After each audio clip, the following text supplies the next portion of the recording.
خبر شامل کرتے ہیں خاران سے ہمارے گدروشیہ پوائنٹ کے نمائندے سلمان بلوچ سے۔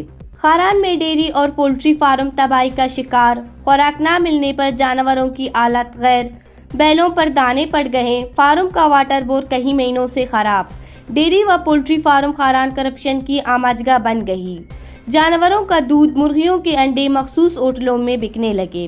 تفصیلات کے مطابق ڈیری فارم خاران تباہی کے دانے پر پہنچ گیا۔ ڈیری فارم میں بیلوں کو لاغری اور کمزوری نے گھیر لی ہے، جس سے بیل جیسے طاقتور مگر بے زبان جانور اپنے اٹھنے بیٹھنے کے محتاج بن گئے ہیں۔ بیلوں کو گھاس اور اچھے خوراک کے بجائے گڑی سڑی بھوسا دی جاتی ہے۔ لاغری اور کمزوری سے ڈیری فارم کے بیلوں کے جسموں پر دانے پڑ گئے ہیں۔ دانے پڑنے سے کانگو وائرس جیسے خطرناک بیماری پھیلنے کا خدشہ ہے۔ بیلوں کی خوراک اور دیکھ بھال کے نام آنے والے فنڈز افسران کے جیبوں میں چلے جاتے ہیں۔ بیلوں کے بیمار جانوں سے ملنے والے دودھ اور مرغیوں کے انڈوں سے عام شہری مستفید نہیں ہو رہے، مخصوص ہوٹلوں میں جاتے ہیں۔ Dairy farm Kharan water bore خراب ہے، جس سے ڈیری فارم کا وسیع ایریا خشکی و بنجر کا شکار اور درخت سوکھ گئے ہیں۔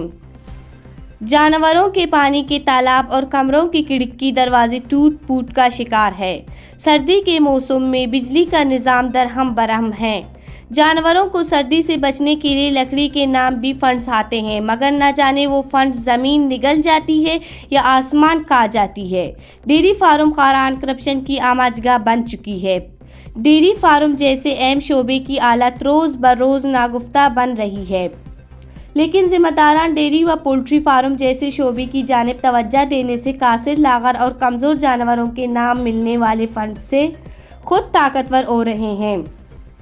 خاران کے سماجی حلقوں نے چیف سیکرٹری بلوچستان سمیت محکمہ حیوانات بلوچستان کے ذمہ داران سے ڈیری و پولٹری فارم خاران میں جانوروں کی حالت زار اور اچھی خوراک نہ ملنے اور علاج کی سہولیات کی عدم دستیابی سمیت ان سے ملنے والے دودھ اور مرغیوں کے انڈوں سے عام شہریوں کو مستفید کرانے سمیت ڈیری فارم کے واٹر بور کی خرابی اور سالانہ ملنے والے بجٹ کی تحقیقات کا مطالبہ کی ہے۔ مزید دلچسپ معلومات اور خبروں سے آگاہ ہونے کے لیے Gedrosia point Facebook page, Instagram, Twitter کو فالو اور یوٹیوب چینل کو سبسکرائب کریں۔